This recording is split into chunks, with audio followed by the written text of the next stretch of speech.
A graça e a paz do nosso Senhor e Salvador Jesus Cristo para todos os irmãos, amados, queridos. Eu gostaria de convidá-los agora para estarmos fazendo uma leitura bíblica, fazermos uma reflexão nas Escrituras Sagradas. E o texto para hoje está no livro de Jó, no Antigo Testamento, capítulo 2, versículo 3. Diz assim a palavra de Deus: E disse o Senhor a Satanás: Observaste o meu servo Jó? Porque ninguém há na terra semelhante a ele, homem sincero e reto, temente a Deus, desviando-se do mal, e que ainda retém a sua sinceridade, havendo-me tu incitado contra ele para o consumir sem causa. Senhor, obrigado pela essa oportunidade de estarmos aqui estudando a tua palavra, lendo as Escrituras Sagradas que foram inspiradas pelo Teu Espírito. Agradecemos ao Senhor por mais um aprendizado que vamos ter nesse momento, Pai. Obrigado por tudo que o Senhor tem feito por nós, nos livrando, nos guardando, porque essa é uma promessa que o Senhor fez, que guardaria o Seu povo até aquele grande dia que Teu Filho virá nos buscar. Obrigado, Deus. Abra nossa mente, nosso entendimento. Ilumine, Senhor, a nossa mente para que possamos entender a Tua revelação escrita neste livro, o livro de Jó. Obrigado, Senhor. Nós te agradecemos em nome de Jesus. Queridos irmãos, esse texto que nós lemos, ele é muito importante. Ele vai nos mostrar aqui algumas verdades que Deus falou acerca da pessoa de Jó. E Jó era um homem que a Bíblia diz aqui, logo no seu primeiro capítulo, no primeiro versículo, que ele veio de uma terra chamada Uz. Os estudiosos, as pessoas que estudam profundamente, nós pesquisamos esses estudos, informam que essa terra de Uz era próxima aonde o próprio Abraão morava, que era uma terra chamada Ur, um pouco diferente, E eles são descendentes de Sem, então poderiam ser até parentes próximos. Mas o que eu queria ver mesmo nessa ocasião com os irmãos é acerca desse texto. Seria bom até que os irmãos estudassem, lessem todo o livro de Jó para entender o contexto, mas é um livro tão conhecido por nós que eu não achei necessária a leitura maior, pois nós vamos nos deter neste versículo e aqui em 4 coisas que foi ditas pelo próprio Deus acerca de Jó. Nós sabemos, irmãos, que em todas as Escrituras muitos homens de Deus procuraram agradar a Deus. Quantos de nós queremos, na verdade, agradar a Deus? Quantos querem deixar Deus satisfeito com a sua vida? Qual é a porção que eu quero satisfazer Deus com a minha vida? Qual é a porção que o irmão quer? Na Bíblia nós temos vários exemplos de homens que agradaram o coração de Deus, mas aqui nesse texto nós temos exemplo de um homem que, além de agradar o coração de Deus, Deus confiou muito nele. Isso é maravilhoso, irmãos. E aí vem uma pergunta à nossa mente, lembrando uma ocasião, acho que foi o último domingo que tivemos culto na nossa igreja, ao qual tive a oportunidade de estar ali pregando, e nós falamos um pouco sobre isso também, em quem nós podemos confiar. Quem pode confiar em nós? Então aqui nós vamos poder aprender algumas lições de como nos comportar para que nós possamos adquirir não só a confiança das pessoas que nos cercam, nossos irmãos, mas também a confiança de Deus. Deus cita aqui sobre a pessoa de Jó 4 características que eram próprias de Jó. E nós vamos falar um pouco de cada uma delas nessa ocasião. A primeira delas aqui que o próprio Deus cita, nós podemos observar aqui que não foi Jó que falou quem ele era. Não, foi o próprio Deus que citou essas características de Jó. E a primeira delas, que eu queria que você observasse aí no texto, é a sinceridade. Porque Deus fala que Jó, ele era um homem sincero. Sinceridade. Irmãos, Deus aprova pessoas sinceras. Eu tive pensando sobre isso, quantas vezes a gente deixa de ser sincero com medo de magoar, com medo de manchar um relacionamento, com medo do que as pessoas vão pensar. Mas Deus aprova pessoas sinceras, pessoas transparentes, que não se escondem, que não são hipócritas. Às vezes eu ajo como hipócrita, às vezes os irmãos fazem isso, mas nós temos que procurar agir de acordo com a vontade de Deus, e Deus, ele aprova pessoas sinceras. No Salmo 37, versículo 37, está escrito assim: nota o homem sincero e considera o que é reto, porque o futuro deste homem será de paz. Então, irmãos, não importa o que nós já fizemos, não importa o que nós já falamos, Deus não olha para as coisas do passado. Por quê? Porque através da morte de Cristo e sua ressurreição, Ele nos libertou e Ele nos perdoa de todos os pecados que nós cometemos. E Deus, Ele não olha para a aparência. Deus, Ele olha para um coração sincero. Se nós chegarmos diante do nosso Pai com um coração sincero, assim como Jó era, e dizer: Senhor, me ajuda porque eu não estou conseguindo vencer essa batalha, eu não estou conseguindo vencer esse mal. Se nós fizermos isso com toda a nossa fé, irmãos, a Bíblia diz que Deus, ele vai rasgar os céus e vai vir em nosso favor. Por isso nós temos que crer nessa palavra. Deus, ele não se compraza de sacrifícios. Nós não precisamos estar fazendo sacrifício nenhum. Infelizmente, nós vivemos a época ao qual pessoas estão trocando o sacrifício que Cristo fez naquela cruz definitivamente por coisas, por símbolos. Nós não precisamos de sacrifícios mais. Deus, ele não se compraza em sacrifícios. Os sacrifícios hoje para Deus, para aquele que crê em Cristo Jesus, é um coração quebrantado, é um espírito contrito.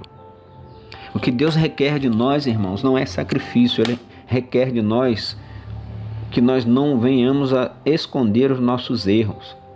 Ele quer de nós um coração quebrantado. Ele quer que nós venhamos a confessar com sinceridade os nossos pecados diante dele, porque ele vai perdoar os nossos pecados. Nós vemos lá no livro de Gênesis, no capítulo 3, do verso 7 ao 13, um exemplo dos primeiros pais, Adão e Eva. O que eles fizeram ao pecar? Quando eles erraram, quando eles desobedeceram a Deus e deram ouvidos à serpente? Eles se esconderam. E quando Deus veio na calada da tarde, ali no jardim, e perguntou: onde estás? Qual foi a resposta do homem? A primeira coisa que Adão fez foi culpar Eva. Eva que foi culpada, a mulher que o Senhor me deu. Indiretamente estava culpando a Deus também. E Eva também fez a mesma coisa. Olha, o culpado foi essa serpente. Ou seja, ninguém foi sincero com Deus, ninguém tomou uma posição. E é isso que Deus espera de nós, queridos, que nós tomemos a nossa posição, a posição de pecador, a posição de pessoas que vivemos errado, mas que procuramos melhorar todos os dias. E para isso nós precisamos ser sinceros com o Senhor em nossas orações. Jó foi um homem sincero. Uma outra característica, que é a segunda característica que Deus fala nesse texto acerca de Jó, é que ele era um homem reto. O que vem a ser retidão? Retidão é integridade. Ser reto é ser íntegro, ou seja, é ser uma pessoa inteira. Não era uma pessoa dividida. Jó tinha essa característica, ele não era dividido em seus pensamentos e em suas atitudes. Jó era um homem coerente. Então é isso que nós temos que procurar ser, irmãos, ser pessoas coerentes, íntegros em nossos relacionamentos com Deus e com as pessoas também. Mas o problema muitas vezes, sabe qual? É que nós queremos, dependendo do assunto, relativizar. Queremos relativizar, porque nós vivemos em tempos assim, ao qual isso é ensinado em muitos lugares, e nós somos instruídos a não ser tão extremista em certas coisas. Hoje tudo depende, tudo pode. Jó tinha integridade. O que é integridade? É você ter palavras, ser sim, sim e não, não.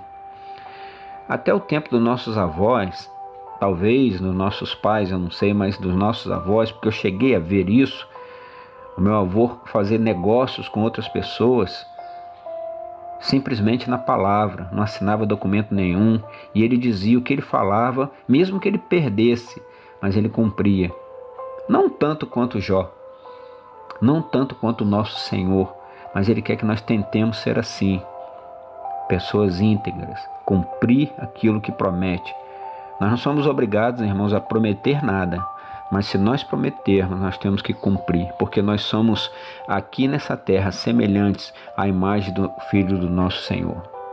Então Jó sabia dos princípios de Deus e os cumpria perfeitamente. E a Bíblia diz que da geração dele, eu fiquei perplexo quando eu percebi isso assim com mais profundidade.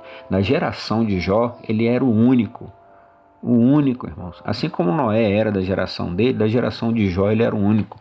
Ou seja, uma pessoa íntegra, uma pessoa inteira, uma pessoa que deixa nas mãos de Deus todas as áreas da sua vida. A pessoa íntegra, ele não entrega a sua vida pela metade ao nosso Senhor. É completa. Aqui no Salmo 37, versículo 4, tem uma declaração muito importante, que diz assim, olha, entrega teus caminhos ao Senhor, deleita-te nele e ele concederá os desejos do teu coração. Percebeu, queridos? Entregarmos os nossos caminhos ao Senhor, nos alegrar, nos regozijar nele, independentemente do como que seja, e ele vai conceder os desejos do nosso coração. Agora, esse desejo não é o desejo para o nosso deleite. A gente confunde muito isso aqui. Não são os desejos para os nossos prazeres. Ele vai conceder os desejos segundo o nosso coração, se o nosso coração for segundo o coração de Deus. Percebe isso? Então, irmãos, não há mãos melhores para entregarmos o nosso coração, os nossos sentimentos, todo o nosso ser por inteiro do que nas mãos de Deus, porque Deus nunca falha e os seus caminhos são retos e são de paz.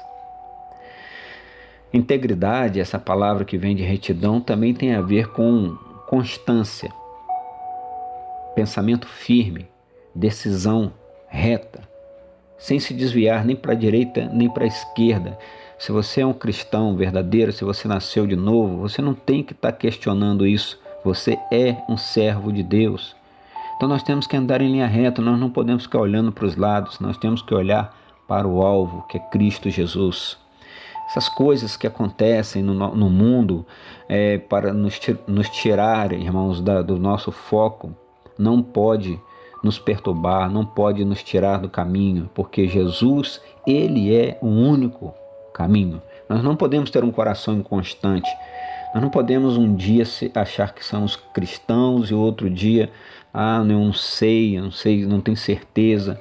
Hoje eu tenho fé, amanhã eu não tenho. Eu não estou falando aqui, queridos, de um dia você estar triste, cabisbaixo, e aí você lê a palavra, ela te levanta, te conforta. Não estou falando disso.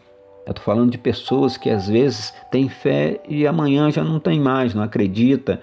Uma hora é, outra hora não é. Nós não podemos ser assim. Nós temos que ser íntegros, constantes, sem variação, porque assim é o nosso Deus. Nosso Deus, ele não tem variação. Ele é perfeito todo o tempo. Lá no Salmo 51, tem dois textos, aliás o Salmo 51 ele é todo maravilhoso, é uma declaração de Davi, mas no versículo 10 diz assim, cria em mim, ó Deus, um coração puro e renova em mim um espírito reto. Sabe o que é isso, irmãos? É uma declaração que o rei Davi está dizendo para Deus, olha Deus, o Senhor cria em mim um coração puro porque o meu não é puro, renova em mim um espírito reto porque eu estou vacilando. Interessante que lá no versículo 1 desse mesmo Salmo 51, ele já começa declarando para Deus o seguinte, olha, eu sou uma pessoa pecadora, apaga minhas transgressões, ele fala com Deus, apaga as minhas transgressões. Ele começa dizendo, tem misericórdia de mim. Sabe o que é isso, irmãos? É uma declaração que Davi faz dizendo que Deus, ele é todo poderoso. Ele é todo poderoso, apaga as minhas transgressões. A única pessoa que tem poder de fazer isso é Deus. E ele ainda diz, tem misericórdia porque eu sou pecador. Nós temos que fazer isso todos os dias. Bom, seguindo aqui no nosso texto que nós estamos lendo, versículo 3 do capítulo 2, a terceira característica que Deus mostra em Jó para o nosso aprendizado, para nós tentarmos seguirmos também, é que Jó era um homem temente a Deus. Irmãos, temor a Deus é algo essencial. Agora, nós não podemos misturar as coisas, nós não podemos achar que temor é ter medo. Não podemos confundir isso. Ter temor é uma coisa, ter medo é outra. Nós não podemos ter medo do nosso Deus, porque nosso Deus é um Deus de relacionamento, Ele quer estar perto de nós o tempo todo, e Ele está o tempo todo, mas Ele quer que nós nos sintamos assim, perto dEle. Então muitas pessoas hoje têm a noção de Deus como um Deus para ter medo. Não, irmãos. Tem gente que só busca Deus porque tem medo de ir para o inferno. Tem gente que busca Deus por ter medo de ser castigada. Elas temem Deus porque acham que Deus é um Deus vingador, porque é muito pregado isso também. Tem gente que acha que Deus é um Deus que está longe, está lá no céu sentadinho no trono dele, queridos. Isso é uma visão errada.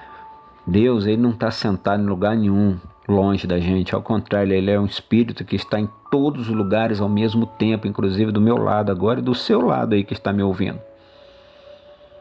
Deus, ele está perto, ele procura estar perto de nós o tempo todo. Se nós sofremos, não é porque Deus está nos castigando. Nós sofremos por causa da consequência dos nossos erros, dos nossos pecados. Foi Deus que fez eu cair. Eu é que caí. Então, eu caindo, há consequências. E nós temos que glorificar o nome do nosso Senhor, não colocar a culpa nele pelos nossos erros. Nós temos que glorificá-lo. Por quê? Porque a Bíblia diz que ele está perto para estender a mão àquele que cai. Ele está pertinho de você, meu irmão, minha irmã. Ele está aqui junto de mim nesse momento, me dando força para estar falando essas coisas que eu mesmo, como ser humano pecador, não teria condições nem de estar falando. Lá no livro de Josué, aqui no Antigo Testamento mesmo, no capítulo 7, do versículo 1, 13, os irmãos leiam que você vai ver mais ou menos isso. Então, temer a Deus não é ter medo de Deus. Temer a Deus é respeitar, é honrar. Então, quando uma pessoa é temente a Deus, ela respeita a Deus. Ela honra o nosso Senhor. Como? Em suas atitudes, nos seus pensamentos, nas suas palavras, na sua maneira de ser, no amor que ela tem pelas pessoas. Aqui nesse princípio de temor há um segredo maravilhoso. Por quê? Porque a palavra de Deus diz que o temor ao Senhor é o princípio da sabedoria. Lá em Provérbios capítulo 1, versículo 7. O temor de Deus é o princípio para a sabedoria. E a sabedoria é um presente de Deus. Está escrito lá no livro de Tiago. A carta de Tiago, lá no Novo Testamento, capítulo 1, versículo 5. Ali diz que se você quiser sabedoria do alto, peça a Deus que Ele dá. É o único dom que Deus pode dar a mim e a você, a qualquer um de nós que cremos no Filho dele. Então a palavra de Deus, ela é perfeita. Quando eu e você tememos a Deus, consequentemente nós adquirimos sabedoria que vem do alto. E quando esse temor ele é fator de decisão, em tudo que nós fazemos ou nós falamos, provavelmente nós vamos estar agindo com sabedoria. Quando nós não temos temor do Senhor, geralmente nós fazemos as coisas erradas. Eu quero abrir aqui rapidamente um precedente com uma palavra para os jovens acerca disso aí, principalmente os jovens solteiros. Diretamente para você, meu querido irmão, minha querida irmã que ainda não se casou. Há uma coisa muito importante nesse princípio de temor a Deus. Por quê? Porque ele é essencial na escolha do seu futuro cônjuge. Lá no livro de Provérbios, no capítulo 31, versículo 30, diz assim, enganosa é a graça e a vaidade, a formosura. Enganosa é a graça e vaidade, a formosura.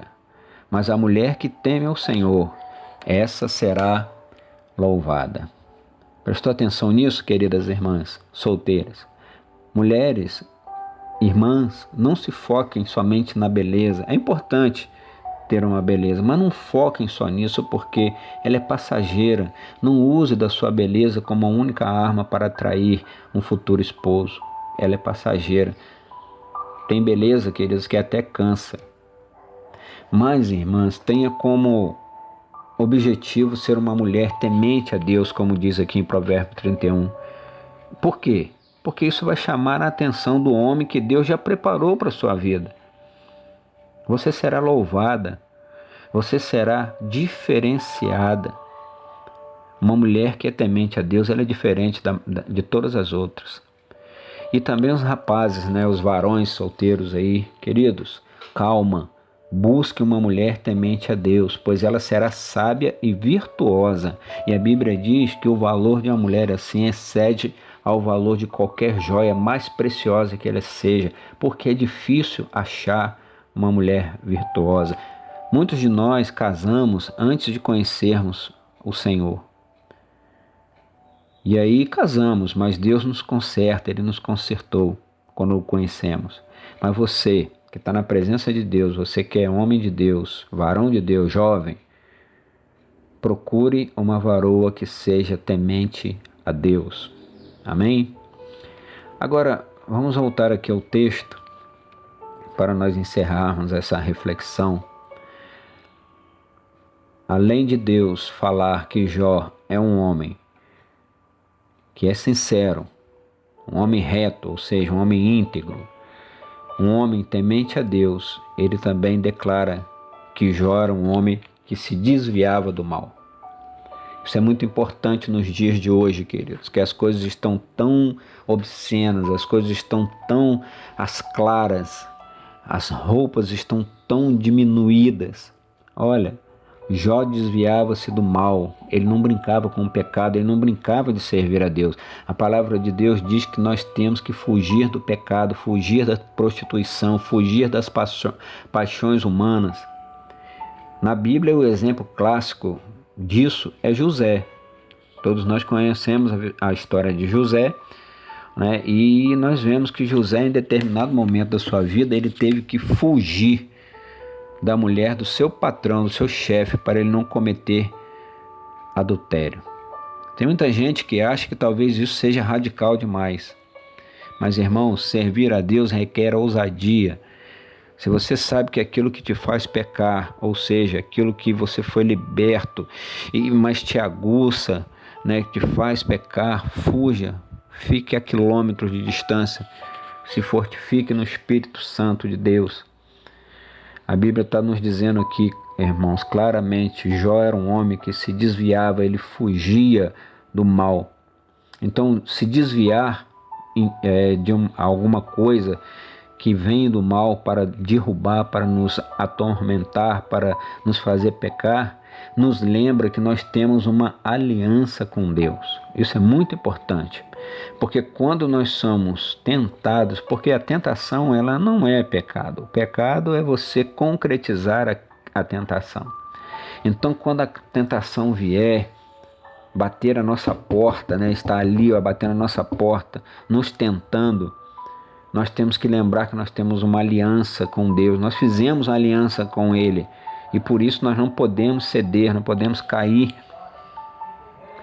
Essa aliança, nós temos que ser fiel a ela, a aliança nós fizemos com o Senhor, e vale a pena lutar por isso, vale a pena, porque faz diferença na sociedade, né, uma aliança que nós fizemos com o Senhor. Tem gente que prefere romper do que lutar, do que permanecer.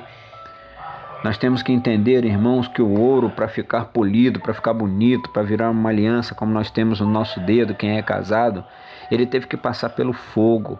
E nós, para crescermos na presença de Deus, nós temos que também passar por certas provações, por fogo. Nós vemos que no Antigo Testamento, no livro de Daniel, é relatado que 3 rapazes, adolescentes, tiveram que passar por uma fornalha ardente para serem aprovados. O interessante é que Deus não livrou eles daquela fornalha, Deus livrou eles lá dentro daquela fornalha. Assim também como fez com Daniel. Deus não livrou Daniel da cova dos leões. Deus livrou Daniel dentro da cova, junto dos leões. Então, irmãos, nós temos que estar juntos de Deus, buscar ao Senhor, lembrar da nossa aliança com Ele e obedecer. E uma das coisas que Ele está falando conosco nessa oportunidade, através da vida do servo dele, Jó, é que nós temos que nos desviar do mal, escolher a Deus. Jó tinha todas essas virtudes que o próprio Deus que relatou, 4 virtudes importantíssimas. E ele passou por tudo aquilo que ele passou por aquela prova terrível, perdeu as coisas, perdeu os bens, perdeu os filhos, ficou doente, quase morreu. Jó questionou Deus por isso? Sim, irmãos, questionou. Jó questionou. Tem algumas fontes, inclusive tem louvores, eu conheço um que era muito tocado, hoje eu não ouço quase mais, inclusive tocou muito na nossa igreja, alguns jovens, eu até conversei com eles na época acerca disso, dizendo que nós temos que ter um coração igual de Jó, que nunca murmurou. Um coração que não murmura. Irmãos, o único coração que nunca murmurou foi de Jesus Cristo de Nazaré. Aqui no capítulo 3, nós estamos estudando o capítulo 2, versículo 3, mas no capítulo 3, a partir do verso 3, Jó começa a murmuração na vida dele. Ele diz assim, olha, pereça o dia do meu nascimento e a noite em que se disse nasceu um menino. Então, Jó, ele caiu em murmuração, em questionamentos com Deus, mas não era uma murmuração de lamentação, era de questionamento. Ele questionou, mas nem assim, nem por isso, ele saiu da presença de Deus. Nós podemos conversar, questionar o nosso Deus, mas nós não podemos sair da presença dele. Nós não podemos sair, irmãos, da presença de Deus em questionamento. Nós temos que ficar na presença dele, questioná-lo, porque quando a gente faz isso e sai da presença de Deus, mais fortificado e sagrado o coração de Deus, porque ele percebe que nós saímos conhecendo mais ele do que conhecíamos antes. Não é isso que aconteceu com Jó? Apesar de todo o problema, apesar dos conselhos errados dos amigos dele, lá no capítulo 42, no versículo 5, há uma declaração maravilhosa. Jó diz assim, olha, meus ouvidos já tinham ouvido a teu respeito, Senhor, mas agora os meus olhos te viram. Irmãos, essa é a oportunidade que nós temos com esses problemas que está acontecendo, nos assolando aí. Se a maioria de nós já ouviu falar de Deus, agora é o momento de nós ouvirmos, sentirmos, nos relacionarmos tão profundamente com Ele a ponto de sentirmos Ele no nosso lado. E isso vai nos fortificar e praga nenhuma, como eu disse da outra vez, vai nos assolar, vai entrar na nossa casa. Jó, ele no capítulo 42, no versículo 10, ele declara que o Senhor virou o cativeiro de Jó. O livro de Jó declara isso. Deus virou o cativeiro de Jó. Jó ficou enfermo, cheio de feridas, com um hálito terrível, que a sua esposa ao lado dele sentia esse hálito de Jó, mas ela não saiu do lado dele. E nem Deus abandonou Jó também. Aqui no 42 diz que o Senhor virou o cativeiro de Jó, mas isso, irmãos, foi através de uma atitude que Jó teve. Qual foi? Quando ele orou pelos seus amigos, por aqueles que deram conselhos a ele errados.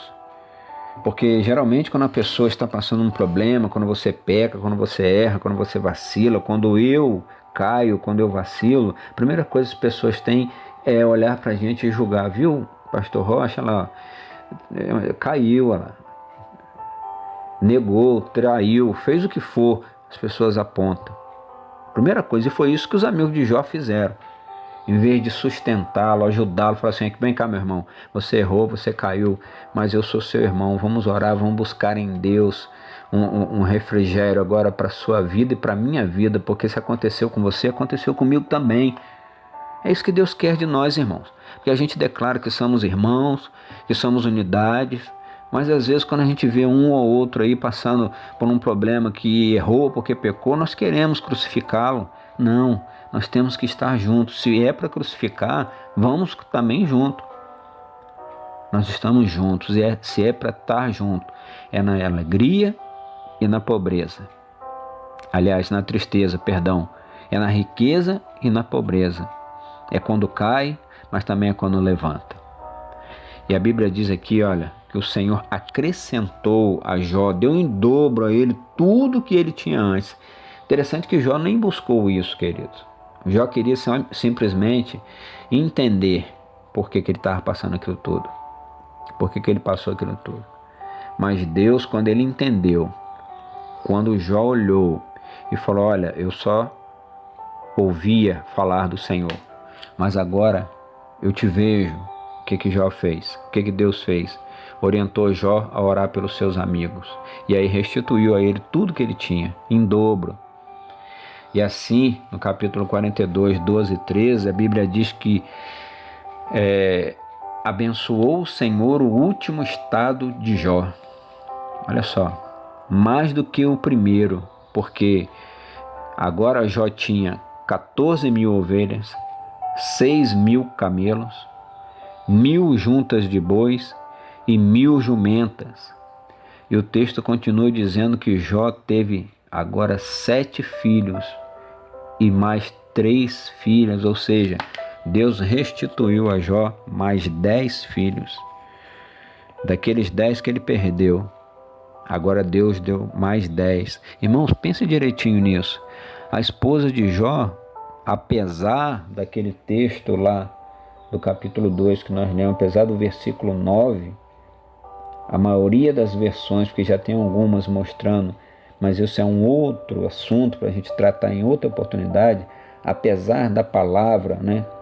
Na maioria das versões está lá, amaldiçoa Deus e morre.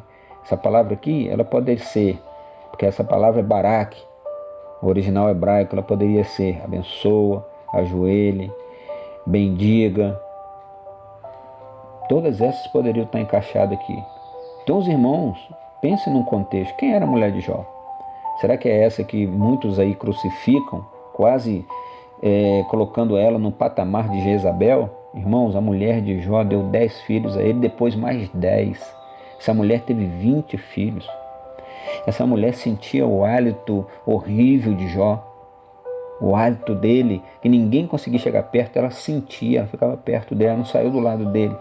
Talvez, se a gente persistir nessa palavra, amaldiçoa, inclusive, se a gente for analisar o histórico do povo antigo, do povo dessa época, que inclusive do povo hebreu, dificilmente ao lado da palavra Deus, que eles nem pronunciavam por temor, que era o que Jó tinha, temor, eu creio que a mulher dele também tinha, dificilmente colocaria no lado da palavra Deus a palavra amaldiçoa. Mas, na maioria das nossas escrituras aqui está escrito assim.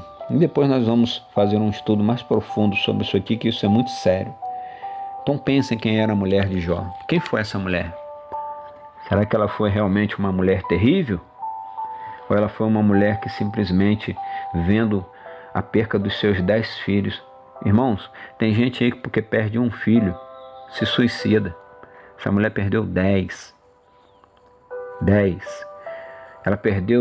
Ela ficou pobre do dia para a noite. Do dia para a noite, a mulher que era acostumada a viver na riqueza, de repente se viu sem nada para comer, não tem onde dormir, não tem onde fazer nada. Mas a Bíblia não diz aqui que ela se separou, que ela largou, que ela pediu o divórcio de Jó. Não, ao contrário. Aqui, olha, no verso 42, diz que Jó teve mais 7 filhos e 3 filhas com essa mesma mulher. Essa era uma mulher guerreira, separada por Deus para estar ao lado de Jó. É maravilhoso isso. Isso nos ensina muitas coisas. Amém, querido? Então, olha, 4 características aqui que nós vimos nessa oportunidade acerca de Jó e que Deus quer ver na minha e na sua vida. Na minha e na sua vida Deus quer ver retidão, integridade, temor de Deus e desviar do mal. Nós devemos estar nos desviando, sendo pessoas que nos desviamos do mal. Amém? Eu quero finalizar essa palavra com uma frase que tem tudo a ver com tudo que nós estudamos aqui agora. Diz assim: se você peca e justifica porque a carne é fraca, entenda uma coisa: pecado não é vitamina. Amém? Senhor, obrigado por essa oportunidade, obrigado por tudo que o Senhor falou conosco na leitura da Tua Palavra, e que nós possamos, Pai, cada vez que ouvirmos a Tua Palavra, sermos pessoas diferentes do que nós fomos ontem, diferente do que nós fomos há 40 minutos atrás, quando começamos essa reflexão. Faça-nos crescer mais, Senhor. Faça, Deus, sermos pessoas de acordo com o Teu querer. Ó Deus, faça-nos assim como o Senhor fez com Jó, Pai. Faça-nos pessoas que o Senhor possa olhar para nós e ver sinceridade, retidão, temor ao Senhor. Faça-nos pessoas, Senhor, que o Senhor possa olhar para nós e ver pessoas que se desviam do mal. É claro que nesse mundo pecaminoso, nesse corpo pecaminoso que ainda nos encontramos, Senhor, nós vamos cair, mas que nós possamos crer que o Senhor nos levanta a todo momento, porque nós dependemos do Senhor, porque é em Ti, Senhor, que nós confiamos. Mande, Pai, envie pessoas também retas, sinceras, tementes ao Senhor, que possamos confiar nelas e elas confiarem em nós, porque é isso que o Senhor quer do corpo de Cristo nessa terra, relacionamentos de confiança, não, Senhor, relacionamentos de desconfiança, relacionamentos de hipocrisia, Deus. Nos mostre, Senhor, nos edifique, nos levante, nos ajude, Pai, nos ajude em nome de Jesus. É isso que nós precisamos, não só nesse momento, mas em toda a nossa vida aqui nessa terra. Obrigado, Pai, em nome de Jesus. Amém, graças a Deus.